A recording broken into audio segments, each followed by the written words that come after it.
trial indoor de Chambéry. Ça se monte, il y a du job. Et avec Bernard.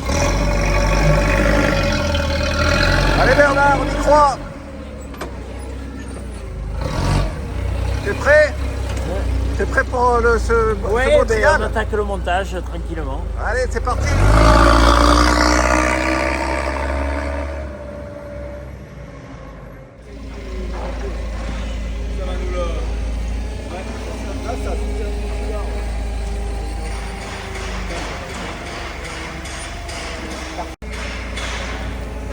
Il est bien là où il touche? Il touche au sol ou pas? Ah, celui-là.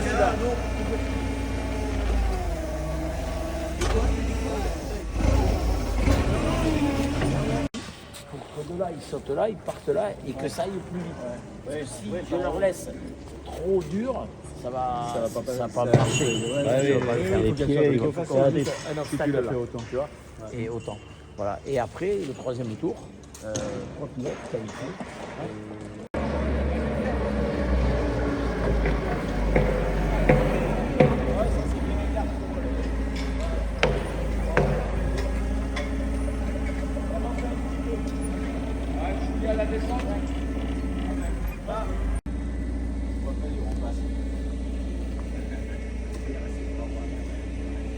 Oui, parce que derrière, ça plonge. Ouais, on va l'écarter un peu.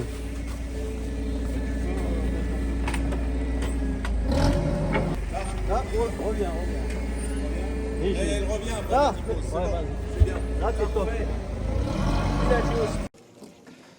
Bah, ça y est, c'est parti Bernard. Hein. Ben oui, déjà 2 bonnes heures de travail et 2 zones de montée. On est un peu dans le timing. Ce qui m'étonne par contre, je pensais que tu allais sortir le mètre pour faire les distances, mais pas du tout, tu le fais comme ça Oui, au visu et au feeling, et au fur et à mesure que j'attrape les obstacles, je trace la zone dans ma tête, et comme tu as pu le voir, je ne descends même plus trop souvent du Fenwick pour poser, parce que depuis le Fen, je vois à peu près les distances et je sais que voilà, l'obstacle sera bien. Mais ça c'est vraiment étonnant, parce que je pensais vraiment que c'était plus précis, je veux dire, c'est dans ta tête c'est précis, mais que tu allais sortir le mètre, non pas du tout. Non, pas tu du restes tout. dans ton Fenwick et tu vois la zone. C'est ça, c'est un peu comme un trialiste qui passe bien dans une zone, on a l'impression que c'est facile. Hein. Et pour moi, c'est un peu la même chose. Quand je pose, c'est facile, mais ça demande, bon, c'est vrai que derrière moi, j'ai plus de 300 trial indoor tracés. Donc automatiquement, on a des habitudes, on a de l'expérience tout simplement qui me permet de faire ça aussi vite. Quoi. Ouais, parce qu'effectivement, vous avez qu'une journée, la grosse journée là, de préparation. C'est ça. Et demain, après, tout de suite, c'est la finition, puis après, les pilotes arrivent dans l'après-midi. Voilà, c'est un timing assez court. Encore qu'ici, on a une journée de montage. Mais il m'est arrivé, en Hongrie, par exemple, de monter, faire le show et démonter en 24 heures seulement. Ah ouais. Donc, c'était chaud, quoi. Voilà. Parce que là, je reviens sur les obstacles quand on voit la marche d'entrée là-bas, toi. Tu sais la hauteur qu'un pilote peut passer maintenant ? Visuellement, je sais ce qu'ils peuvent faire ou pas faire. Et c'est vrai que parfois, il m'arrive très peu souvent de me tromper. Quand je me trompe, c'est souvent qu'un pilote, notamment Tony, souhaite durcir la zone. Et parfois, quand il me fait durcir, ça passe plus. Ni pour lui, ni pour les autres. Ah ouais. Donc j'essaye de ne pas trop les écouter parce que sinon, eux, ils auraient envie d'en faire plus. Mais ça ne marche pas. Ouais, après, si tu écoutes tout le monde, après, ça peut pas marcher. Hein. Oui, et puis l'autre problème qu'on a, c'est qu'il n'y a pas d'essai. Donc la zone est montée, la zone est posée, décorée, et puis personne n'y roule dedans. Les pilotes arrivent, la reconnaissent à pied.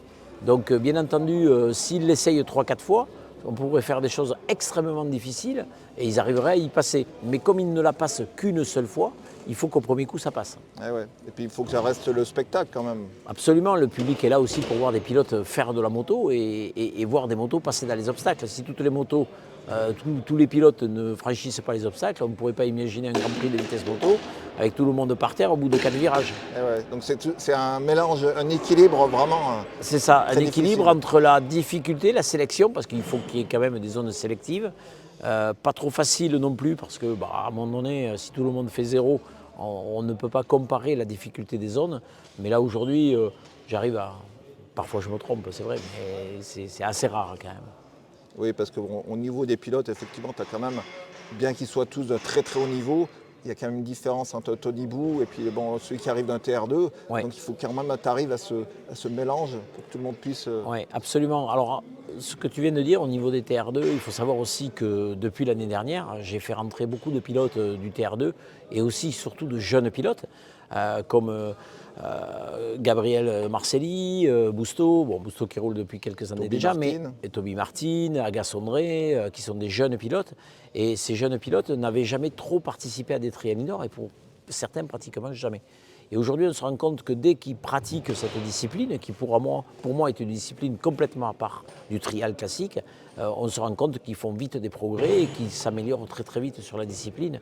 On a passé des années, une dizaine d'années avec les mêmes pilotes. Alors, on ne va pas les citer, mais on les connaît. Et les anciens. Les anciens, voilà, et on disait c'est les meilleurs du monde. Bien sûr, c'était les seuls qui participaient à ce type d'exercice, et donc les jeunes ne pouvaient pas mettre le nez dans l'appareil pour voir comment ils pouvaient faire.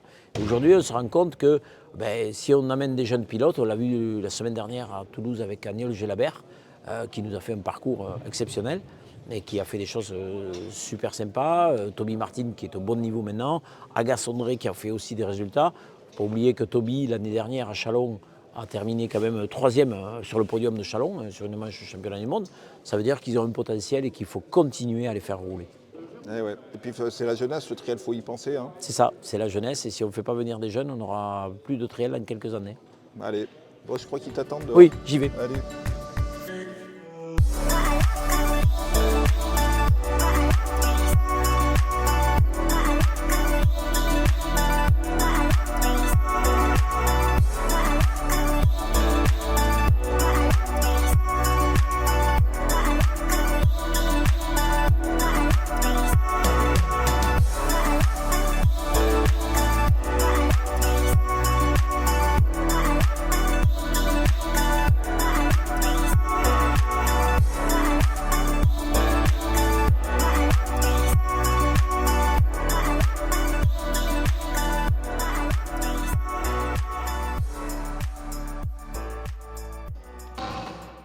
Bon Bernard, souvent quand on parle d'indoor, on parle de la dangerosité des obstacles, ça fait un peu peur à beaucoup de gens, on a des commentaires sur notre Facebook. Comment tu le gères cet aspect de dangerosité? Tu t'interdis des choses? Oui, bien sûr, on s'interdit certaines choses, on met aussi de la sécurité quand il y a besoin de sécurité. On avait discuté pendant un moment de retirer les suiveurs, mais ça c'est quelque chose pour l'instant qu'on n'a pas validé. Je pense que non, les zones ont déjà baissé de niveau, au niveau hauteur. On est beaucoup moins haut que par le passé, on est un peu plus technique. Ce qui m'a permis, c'est vrai, de donner un peu plus de vitesse et d'obliger les pilotes à aller un petit peu plus vite, puisqu'on a raccourci le temps dans les zones. Alors bien sûr, on a des critiques qui disent que le trial n'est pas un sport de vitesse, mais je pense qu'on ne peut pas comparer le trial indoor et le trial naturel. Pour moi, j'assimile le trial indoor à de la Formule 1. Et le trial extérieur a du rallye automobile. Ce n'est pas les mêmes règles, ce n'est pas les mêmes voitures. Nous, en trial, bien sûr, c'est les mêmes motos, c'est un peu les mêmes pilotes aussi, c'est vrai. Mais je pense que les pilotes aujourd'hui s'adaptent très très bien à l'indoor. Ils adorent faire de l'indoor. Beaucoup de pilotes, surtout chez les jeunes, préfèrent faire de l'indoor que de l'outdoor. En dehors de ça, il faut savoir que le motocross c'est dangereux, le freestyle motocross est dangereux, la vitesse c'est dangereux, le sport mécanique en général est dangereux.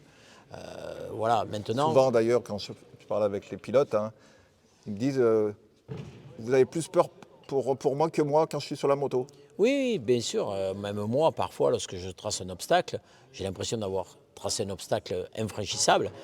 D'ailleurs, je ne monte plus dans les gradins pour aller voir mes zones parce que je me dis que ça ne passera pas.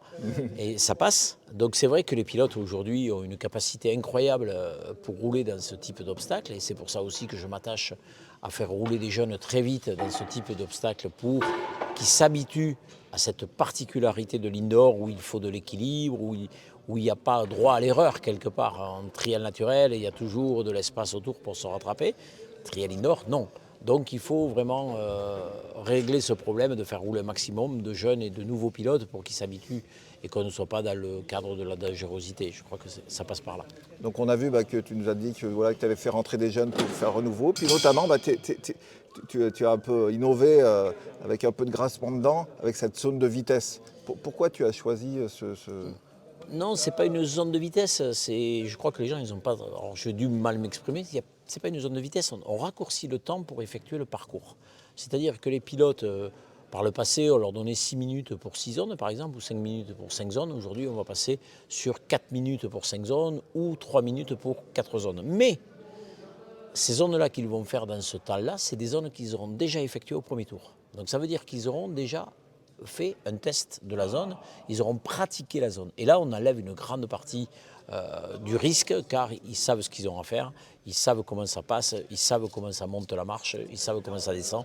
Et là aussi, par ce système-là, on limite la dangerosité. Là, notamment, on a vu à Toulouse Marcelli qui a fait une grosse chute, mais ce que tu me disais, c'est que ce n'était pas la zone que tu avais prévue. Ce n'était pas la zone que j'avais prévue, ce n'était pas une zone de vitesse, c'était une zone dans laquelle il devait faire 1 minute pour franchir la zone aller-retour. Sauf que moi, lors de la reconnaissance des zones, je ne voulais pas mettre cette zone parce que je savais que pertinemment, en 1 minute, elle ne pouvait pas se faire aller-retour. Les pilotes ont voulu la faire, peut-être pour me démontrer que ce n'était pas réalisable, et ça ne l'était pas. Mais je le savais moi avant que les pilotes me demandent de faire cette zone de vitesse. Mais souvent, on n'a jamais eu de grosses chutes sur des zones de vitesse ou des zones dans la minute aller-retour. Ça a été très rare, c'est vraiment pas rare. Ce qui est arrivé à Marcelli dans cette zone-là aussi, il faut savoir que la chute, elle y est. Mais bon, on pourrait parler de Sheffield en Angleterre où il n'y avait pas une zone de vitesse, où Tony Bou est tombé, il est tombé 2 fois. Et pour autant, ce n'était pas une zone de vitesse, il n'y avait plus de chrono. Donc ça n'a rien à voir avec ça. Je veux dire, c'est pas... Ce qui a étonné beaucoup à Sheffield, c'est au niveau de l'éclairage, avec une poursuite, quoi. Ça avait une lumière qui suivait juste le pilote avec beaucoup d'ombre. Oui. Toi, tu ne retiens pas ce type de... Non, nous, on a carrément pour l'éclairage qu'on a sur nos indoors, et je pense que là, le public, même s'il critique beaucoup de choses sur la façon de tracer des zones, des choses comme ça, je pense qu'au niveau décor, et surtout au niveau éclairage, on fait ce qu'il faut. Il y a plus d'un semi-remorque de matériel pour éclairer les zones. Il y a 10 personnes qui travaillent au montage du son et de la lumière pour justement que chaque zone devienne une scène éclairée en blanc et où le pilote roule comme s'il était dans un palais des sports éclairé avec un éclairage sportif. Donc c'est vrai que bon, la sécurité, voilà, c'est vraiment, faut qu'on fasse attention. D'ailleurs, il y avait eu Tony Bou qui s'était fait mal, je crois que c'est à Montpellier, hein. Il est tombé sur le dos. Non, ça c'était au Mans, mais c'était sur une zone qui était très basse, facile, et il n'avait pas voulu de suiveur. Donc il est reparti en arrière, il a tapé le dos. Mais on oublie aussi que Garcia, sur un trial indoor à Clermont-Ferrand, il y a plus de 20 ans de ça, s'était fait 4 vertèbres et on n'en a pas parlé. On en a parlé parce que c'était Tony Bou, champion du monde. Et en plus, je veux dire, le bienfait de cette chute, c'est qu'après, la dorsale a été... Oui, mais pour moi, la dorsale aurait dû être mise en place il y a 20 ans. Et des fois, il faut des chutes, notamment sur le champion du monde, pour que ça bouge. Mais on le sait bien qu'on modifie des routes en France quand il y a trop d'accidents, mais sinon on ne les modifie pas. Bon, là, on gêne, là, parce que là, ils sont en train de mettre les tapis. Hein. Ouais. Allez.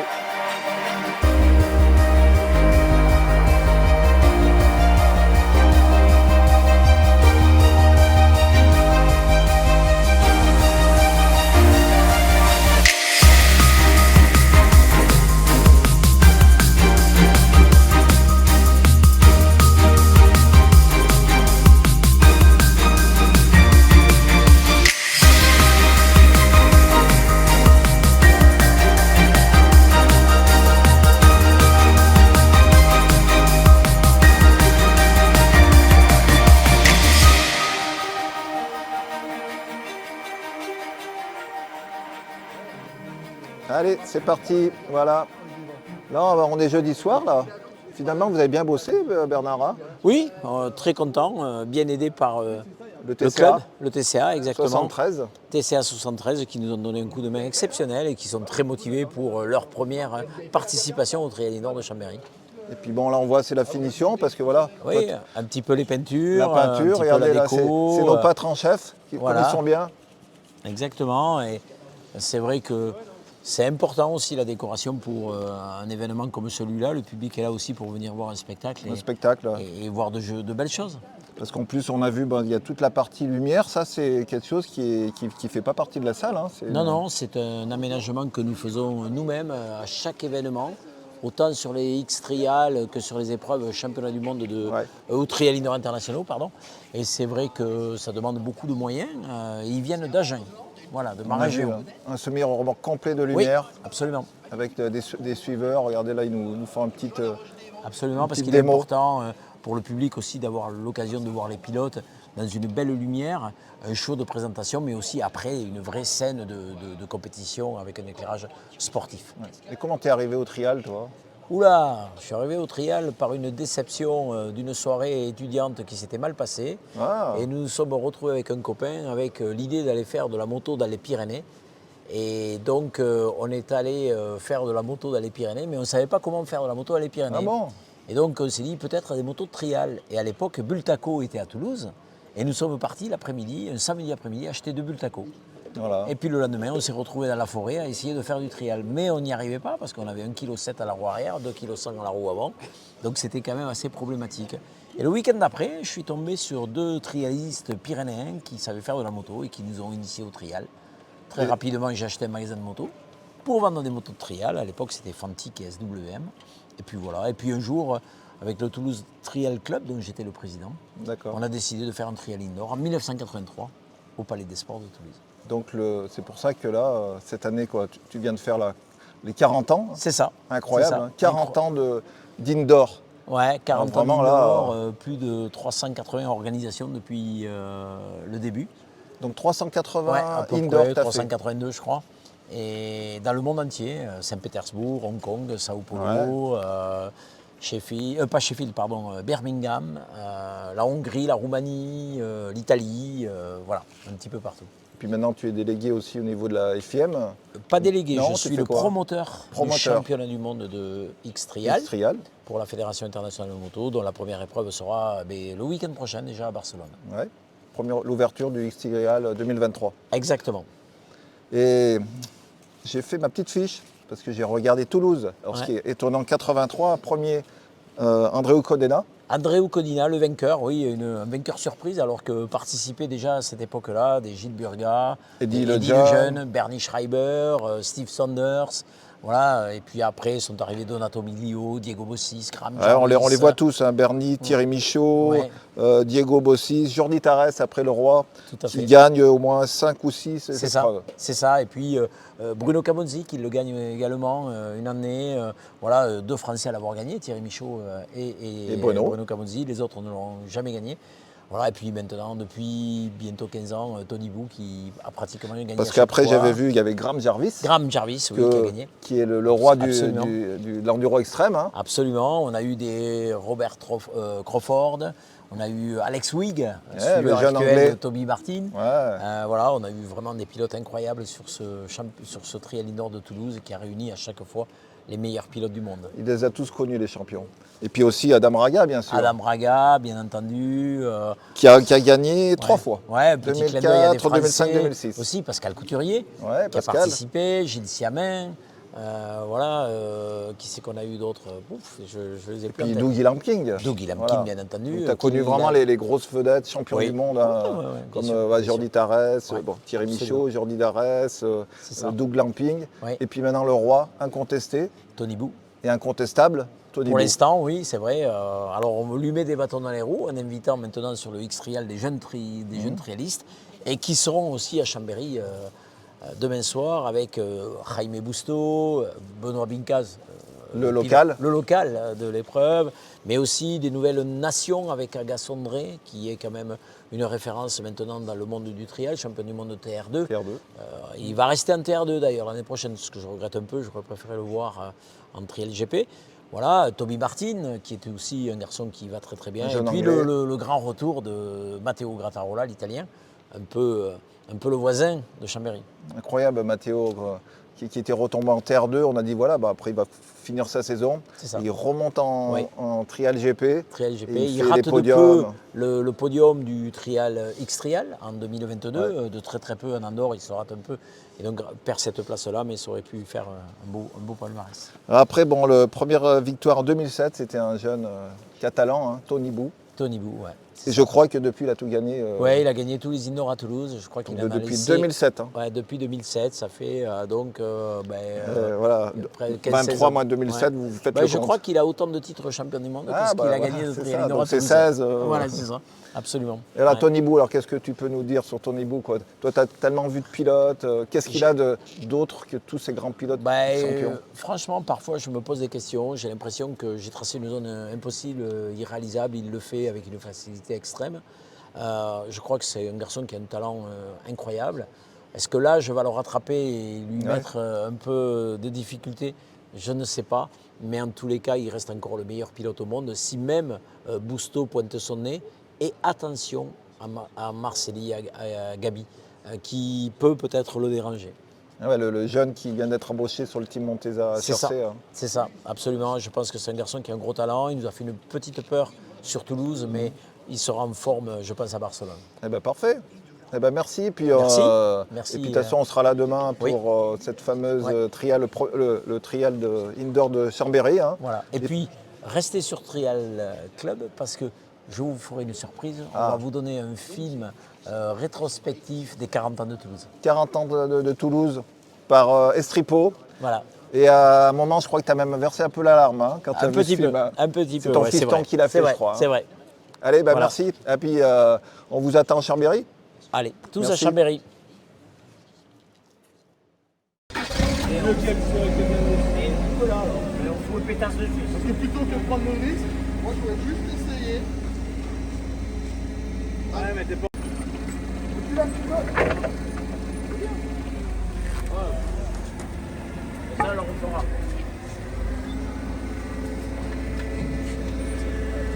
Hein? C'est mieux là? Et Bernard, donc on est à 3 heures de l'événement. Hein.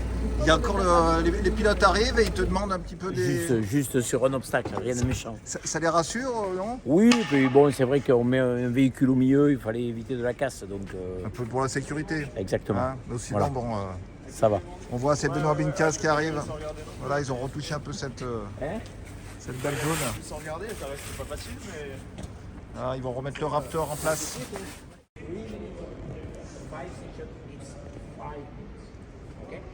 And for the final, the same last year. Okay?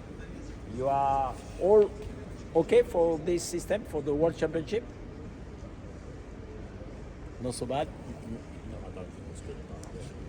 For eating, you can eating today in the stadium.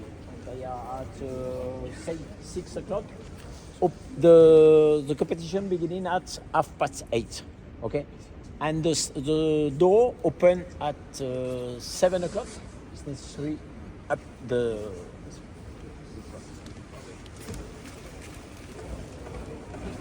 Me caigo de cabeza aquí. For the final, I decide one year. Ok. Sí, porque esto está bien. Sí, 1 year. Okay? 1 year. Bernard, Oui. là c'est le débriefing avec les pilotes. Oui, c'est ça, où on discute un petit peu des Ça va, différents pour passages. l'instant, Oui, tout va bien. Tony, il est cool, hein, Ouais, il rigole, c'est ouais. toujours étonnant. Hein. Ouais. Pour l'instant, ils t'ont pas fait reprendre Même, la même zone. les mains dans les poches. Et pourtant, c'est où, hein, sur le godet. Hein. Et voilà, il est arrivé, The World Champion, Tony Beau, 16 fois champion du monde extérieur, Trail GP et 16 fois indoor. Sur la méga pelle mécanique. Immense godet.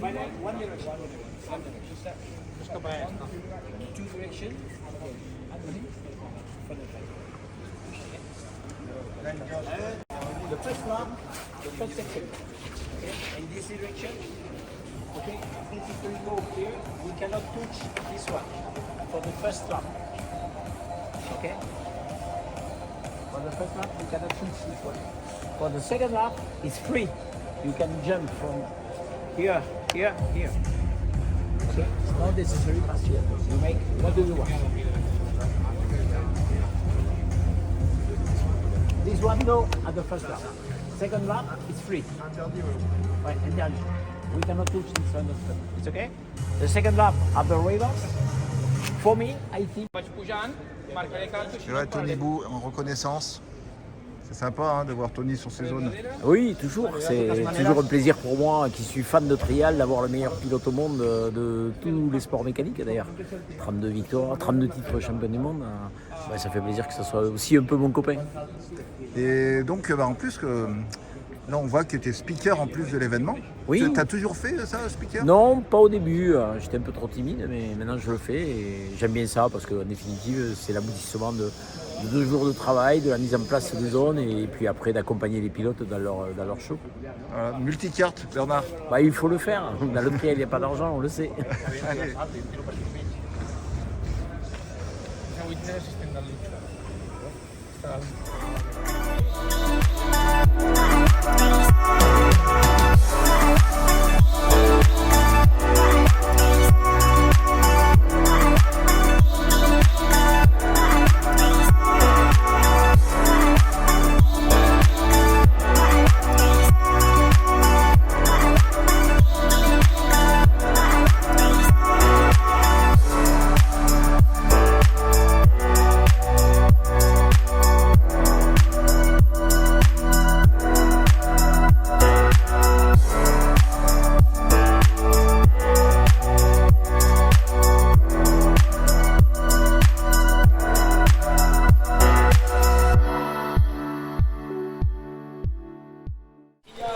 GP, 16 titres de champion du monde mixte trial. Oui, le meilleur pilote du monde de toutes les générations confondues dans les sports mécaniques n'ont jamais obtenu le champion du monde rempli de beau dedans. Voici Monsieur Denis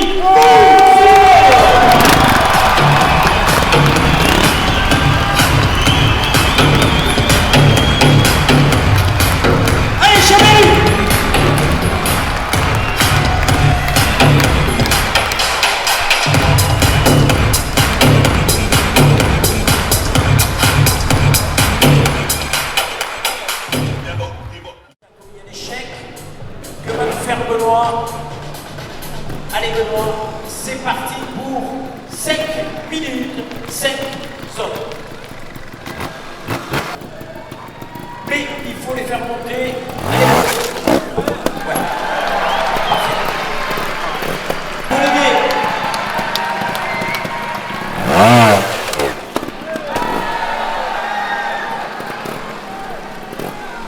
3 points de pénalité, attention. Benoît Nicard ne doit plus poser de pied. Au 4e pied posé, c'est 5 points de pénalité. Le pilote sera pénalisé de 5 points. Alors, pour cela, il faut ça bien touché. Il faut que vous alliez avec lui, s'il vous plaît. Allez, Benoît.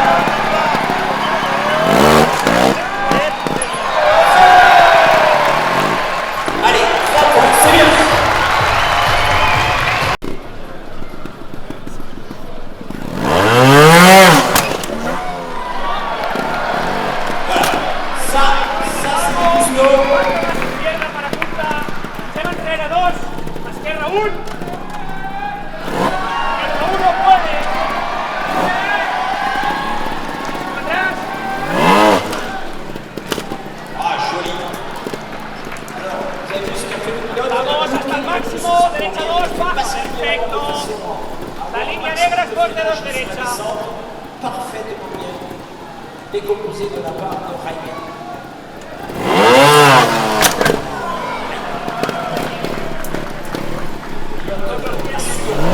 Ce passage est la sortie pour lui. Formalité, Jaime Musto. Et regardez le chrono du monde. Le chrono de Benoît Nicaz, ça peut le faire.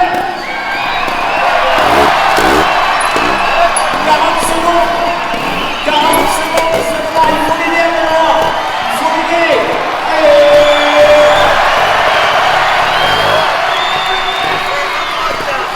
25 secondes, il peut le faire Benoît. Allez. Allez, Benoît, il est fini jusqu'au bout. 17 secondes.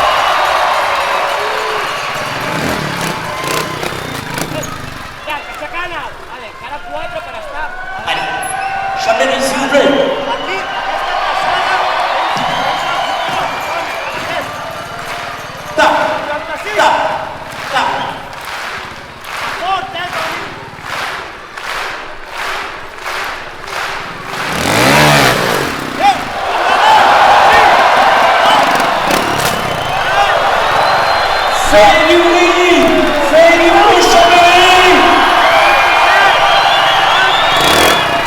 Messieurs, donnez-vous le champion du monde, la victime.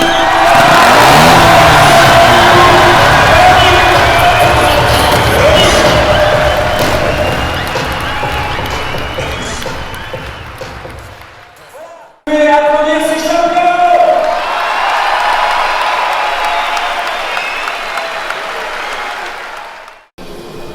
Bon alors, ça y est, c'est fini. C'est fini. Incroyable. Un de plus ou un de moins, je sais pas ce qu'il faut Ah, dire. c'était vraiment superbe. Ouais, c'est vrai, le niveau des zones était là. Tony fait un échec sur un freinage, mais franchement, toutes les zones sont passées et un beau spectacle.